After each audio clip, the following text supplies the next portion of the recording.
شفت؟ فكرتي جابت نتيجة جامدة جدا. دماغ شغاله ما بتنامش. فكره ما تديش على دماغ اخطر نصاب في العالم. تقصد ايه؟ مالك محسسني اني نصبت على الناس؟ في يا سيدوني، امال اللي انت عملته ده اسمه ايه؟ تجمل. انا لا اكذب ولكني اتجمل. يعني مش بنصب بقى، انا بحتال، ده اسمه احتيال. يعني المهم النية، نيتي كانت نبيلة. ايوه، ما كل المبررات دي بيقولوها هم وراء القضبان. مش مهم يا سيدوني، مش مهم.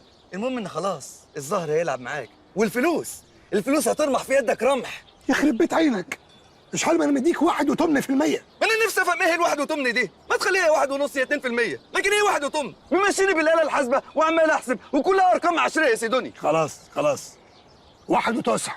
ما تخليها 1 و10 يا سيدوني. 1 و10. مش هزعلك، 1.10. يلا، اصل انا اخر حاجه بفكر فيها الفلوس.